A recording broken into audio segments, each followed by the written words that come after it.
It's my pleasure to introduce these two speakers for our opening panel.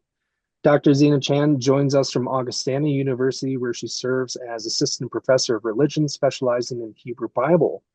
Her scholarship has appeared in the Canadian American Theological Review and Black Theology, as well as in several edited volumes. Throughout her work, Dr. Chan consistently demonstrates a commitment to bridging rigorous academic inquiry with relevance for broader theological and interpretive communities. Our second panelist, Dr. Reed Carlson, joins us from the University of the South in Sewanee, Tennessee. Am I saying that correctly? I should have looked this up. It's the South. Nobody knows how to say anything. Is Swanee is how I hear people say it here. Swanee. Swanee. Yeah. Thank you very much. I appreciate it. Uh, Dr. Carlson is assistant professor of Old Testament Hebrew Bible, and his research engages several exegetical issues, but also Ruach, or spirit, and other spiritual beings. His 2022 monograph with De Gruyter, Unfamiliar Selves in the Hebrew Bible, Possession and Other Spiritual Phenomenon, represents, I think, a significant contribution to the study of biblical anthropology and spirituality. The theme of our opening panel is reflections on the job market. The landscape of higher education is undergoing rapid change, and with these transformations varying widely across regions and institutions. Both of our distinguished panelists have recently secured tenure-track positions at U.S. universities, and we've invited them to reflect on their experiences in the application and hiring process. We'll begin with Dr. Chan, who will share insights from her experience at Augustana, followed by Dr. Carlson, who will speak about his experience at the University of the South. And then we'll conclude with an open discussion among all participants. So with that, I'll turn it over to Xenia. Dr. Chan, please, you have the floor. Thank you, Josh, and thank you, Archie. And good morning to everybody. I neglected to remember that I do not live in EST anymore. I live in Central Time. So this is an hour earlier than I was anticipating across the board. Um, I wanted to begin by acknowledging how anxiety-producing thinking about the job market is. The job market is something that can be brutal and existentially inducing crises. And so I just want to say that all of us have been there, and hopefully I'll have some things to say that will be helpful for all of you. So I wrote down a few notes as I was thinking about this. I've sat on a few search committees now, but I thought, is it more helpful to talk about the perspective from being on a search committee or somebody who has been on the job market? And so I'll try to do a little bit of both. And I'll begin by saying that in every university, there are three universities. There's the University of the Students, the University of the Staff, and the University of the Faculty. And when you're thinking about the ways in which the university moves, these often overlap, and they all exist in the same building, but people lead parallel lives in the university, which is to say that when you're thinking about being on the job market, that committees will often be made up of students, staff, and faculty. And so when you're thinking about how do I position myself, think more broadly than just who you interact with on a regular basis. But think towards who you want to be as a scholar on a campus. Who do you want to be a scholar to? In terms of who do you want to be a teacher to with students? How do you be a good colleague with staff and faculty? And then I was thinking about the early days of my job market. I think I had some extraordinarily good luck, and that's just sort of part of the job market, unfortunately. The year that I applied for jobs, and I believe Reed was on the market the same year, um, there were, I think, 13 jobs, which was sort of unprecedented in the last decade. So there was that. But I think as I was thinking about the sorts of things that made me a scholar, that made me a human being, what was most helpful in entering into that process was grounding myself. I was thinking about the people who mentor me, the people who have come alongside me in my journey. I thought a lot about this sort of positionality I was coming from, um, and then all the rituals that keep me a human being. Because as I was saying earlier, the job market is sort of this moment of truth. Who are you as a scholar, and what is your scholarship? Um, and if you're unmoored by all of this, which people tend to be, I certainly was, having those rituals that ground you, having the community around you that grounds you, is really, really helpful in setting you up. Because that's the sort of thing that actually will sustain your scholarship for the rest of your career. It's not just, oh, this is the job market, this is only a job market practice. And so, personally, for me, prayer has been really important for my life, praying the daily office. But then also being surrounded by people who know me and know my work and are able to articulate, oh, this is who you are as a scholar. You just want that sounding board all the time. Um, I don't know that I wrote I had confidence in my portfolio. I'm not actually sure that was strictly true. I think we all struggle with imposter syndrome to one degree or another, but as much as I could be, I was confident in my portfolio. And really what that means is that I had a little bit of experience figuring out with mentors what was involved in a good CV. So one, you when you look at your CV, it's like a list of all your accomplishments. Um, and more often than not these days, people are looking for good teachers. So, how are you in the classroom? Have you had any teaching experience? I was really privileged at the Toronto School of Theology. We had two classes in which we were asked to trial run grants and teaching portfolios and writing CVs and writing cover letters. So that was integrated into my own experience as a doctorate student. Uh, and in that way, I would encourage you to seek that out at your own institutions. But when you think about the CV in particular, you're thinking about, okay, well, these are the projects that I've been doing. And in a CV, or sorry, in a cover letter, what you do is narrate the CV. So there's sort of a story that you begin to tell about yourself. And the more you can articulate who you are as a scholar, the more people are able to say, oh, this is a real person. And especially as AI is coming to the fore, um, you don't want to be the person that uses an AI or gets passed as an AI, as an AI candidate. Though I have seen a number of AI uh, applications this last round of job searches. Um, and so to that end, think about your overall project. Why do you do what you do? Where are you writing to? What direction are you headed?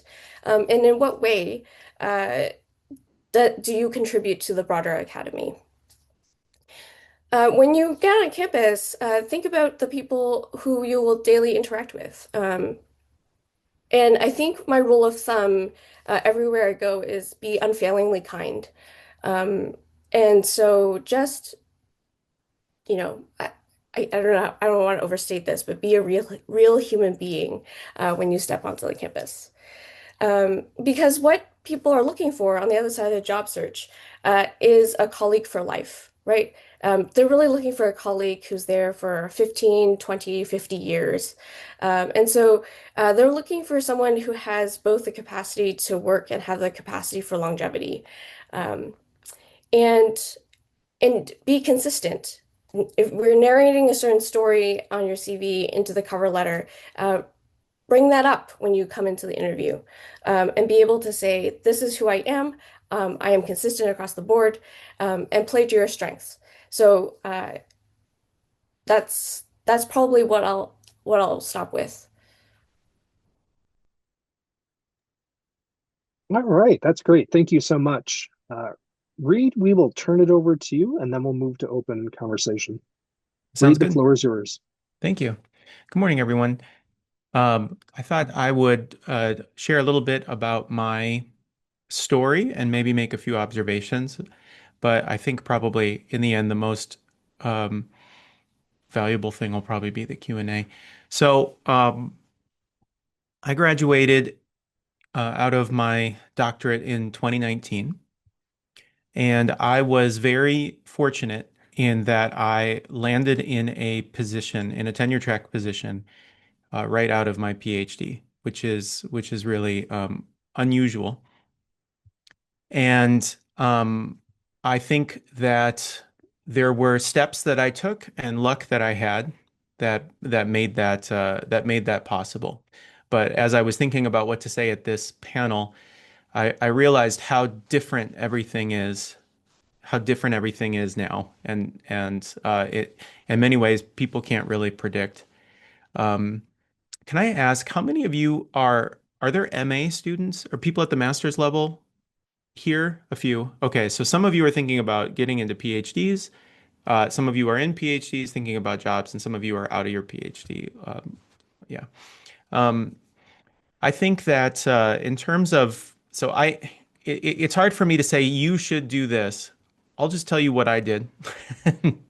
Uh, One of the things I did is uh, I did a lot of what you're doing now, which is getting involved in conferences and scholarly societies. Going SBL, for instance, can be a really unpleasant experience. For most people, it's an unpleasant experience the first time. If you can afford it, just go. Just go and don't try to have too high of expectations. Just go and learn and listen. And I remember going as an MA student and really, really hating it and feeling a lot of pressure and trying to find people to whom I could identify myself. And but when you're a student and you shake down some senior scholar at a reception or something like that, they don't want to talk to you. And they'll be kind, but really the value of going to the conferences is to go and listen and see what people are talking about, see where the energy is, and to meet people who are at your stage or just above your stage. Really, this is the most important networking that you can do at conferences. Is finding some senior scholar is not necessarily going to help you much. Even though it's like a name you know and something like that. But really finding peers or finding people who are, for instance, enrolled in the PhD program at the school where you want to do a PhD, or who just got a job in the kind of place that you are maybe seeing yourself. These are really going to be your most important networking people, the people who are going to share the most information with you. Um, when I started going, when, Once I started going to conferences, I realized that the thing I was the most interested in, other people were not so interested in. I was really interested in the problem of evil and the conceptions of Satan and the devil and stuff like that. And the problem is that that's really interesting. And there was a scholar named Archie Wright who already wrote the book that I was maybe hoping to get involved in. And so in the topic that I wanted to do. So I had to pivot. And what I found talking with people is when I started talking about spirit possession, this was something that people would be interested in. And and I realized back at where I was doing my education, where I was doing my degree, that there was a lot of interest in notions of the self. I was at Harvard, and at the time that I was at Harvard, the Committee on the Study of Religion was uh, like a stronger route than the Near Eastern languages and civilizations. It was kind of like rebuilding there. And so I had to pivot a little bit towards what I was sensing was the interest of the field and what was the strength of my institution. And I still ended up doing something that I found really interesting and meaningful to me. But I think finding a topic that is something that is interesting enough to you that you'll want to write about it for 10 years, um, interesting to other people in the field, and three, something that where you are, you have people around that can teach you about. Finding a balance of those three things is really essential. Uh, and in terms of kind of positioning yourself as a scholar later on. If you're really interested in something and no one else is, I mean, like maybe you can make people interested in it, but it's a tougher sell. Yeah. So there's that. I also had a plan B. And everybody should have a plan B. You've maybe heard this advice before, but everybody should have a plan B. And the plan B needs to be something that you want to do.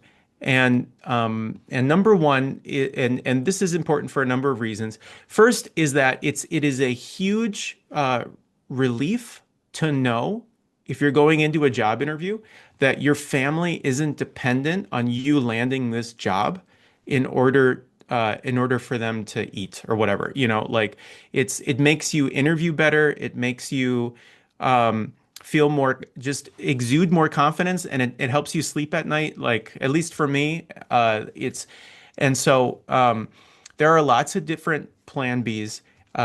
My plan B was not such a bad one. I am also ordained. I'm an ordained Episcopal priest.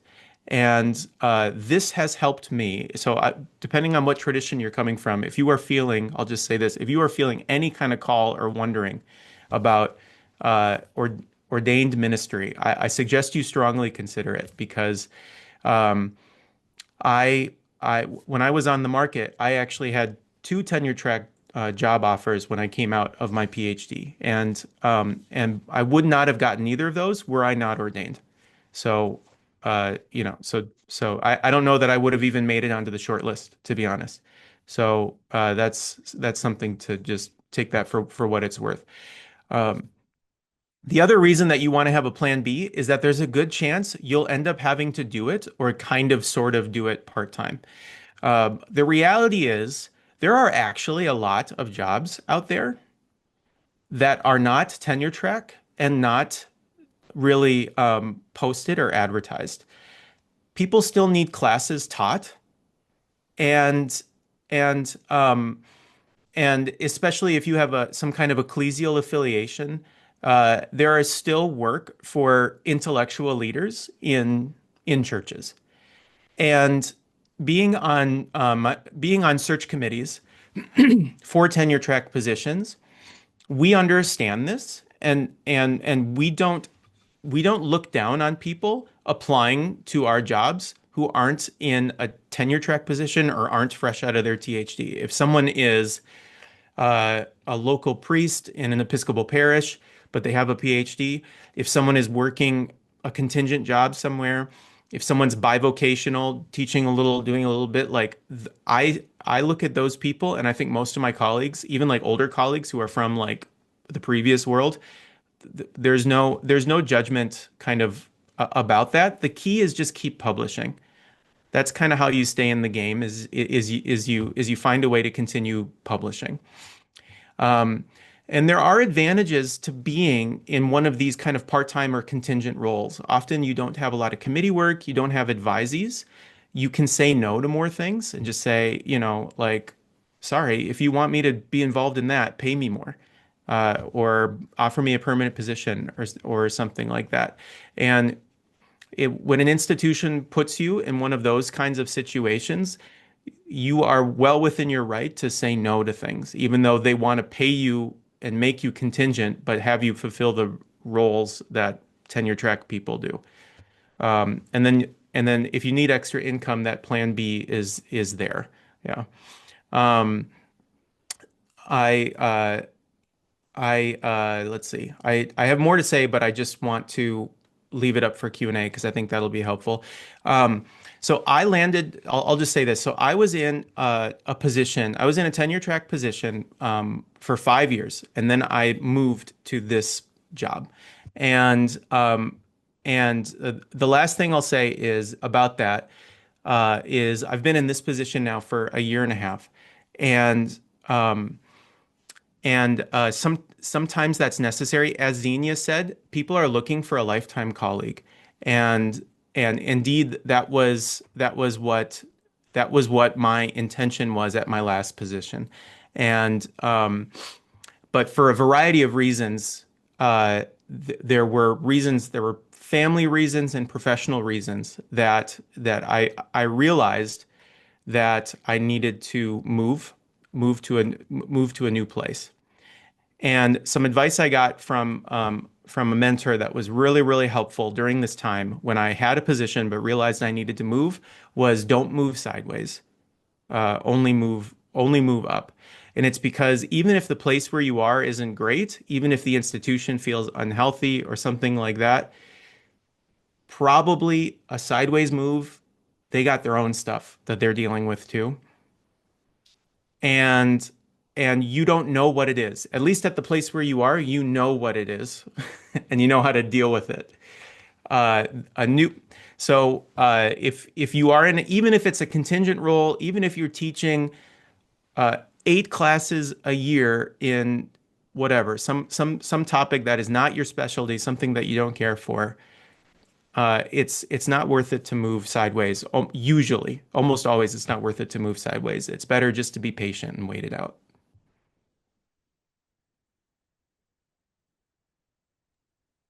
That's great. Let's give our two panelists a round of applause now. Thank you very much, both of you, for sharing your perspectives. Um, I've seen a couple of questions pop up in the chat, and I added one for myself even. The first one I think really goes to Xenia, and the second one can go to both. But I had posed the question, you had spoken about AI. What does an A app look like or sound like compared to a human produced app? And this is really the question I wanted to ask. Do committees still accept those applications?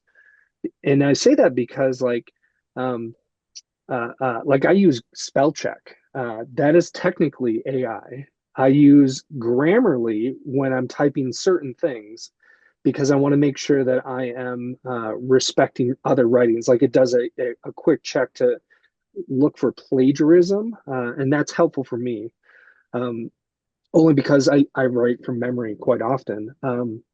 Could you say more about how committees interact with AI significant documentation, or, if you will, or application, and also Mehak added the question, what do we do now with AI that is sounding more and more like humans? Like there's AI to adjust AI language to make it more accessible. How do you tell the difference? So I open that question up. Yeah, I think it depends. Even at my own institution, we vary widely across the board because we just don't know what to do yet. So I can say that one of the ones we spotted was because that what was said in the cover letter did not narrate what was in the CV. And Mm. so it was just a glaring error. And so that person went into the discard pile because it was just, okay, this wasn't a good fit. And I understand the temptation, but the thing about AI, I don't know if AI does help us to some degree, right? Like I think Grammarly isn't going to get you dinged. I think spell check isn't going to hurt you. Um, so my practice when it comes to job applications is I only spend a certain amount of time on one day on them, and that's it, right? And so I understand the pressure to pump as many out as possible, but I'm gonna say just don't do it because we can spot it, and because I'm constantly grading papers that are using AI, and we're constantly sort of negotiating that. The thing that I have found that we're currently, this isn't current, sorry, this is about a half a year ago. But we had a candidate whose letter of recommendation was written by AI. So we took a gamble. We actually did interview them. And they were a solid candidate. So we didn't hold the AI letter against them. But so it's sort of this wild world that we live in currently. And I would hope that none of my letters or rec are written by AI, but it does sort of happen.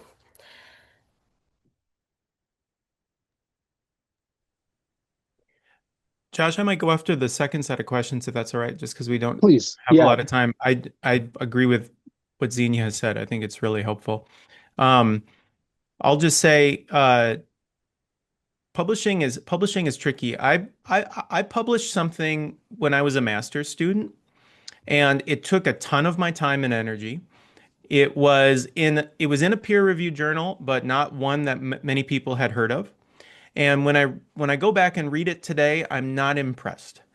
And so I don't know if it was worth it or not. Maybe it helped me get into my PhD program because I was coming out of a denominational seminary instead of like a major significant program. Maybe it was irrelevant. I feel like it was kind of irrelevant. I think hitting the job market with one good, solid article that shows promise is not a bad idea, but not at the expense of finishing your degree on time and making sure you have a solid dissertation. I I I think there's it's it's not so difficult to publish something anymore with online publishing, with so many different outlets. Peer review is There's peer review and there's peer review. And so simply having that as like a notch on your CV, I don't know if it helps as much as it used to, but if you can hit the job market with an article in CBQ, you know, that's good. But if you have to delay graduating a year because you're working on revisions on this article, it's probably not worth it. Yeah. I'm noticing that we don't have much time left, but there were two other important questions. One, Patrick had asked, how willing are institutions or committees to offer a foreign-born scholar a teaching position on a work visa? And both of you have had experiences with hiring committees. Could you speak to that? You want to start, Xenia? Sure, I'll start. A year ago, I would say that they were willing.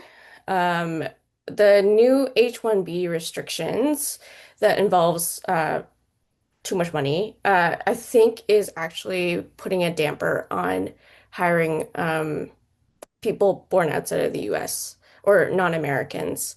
So I'm not American. And so I just slid under that deadline.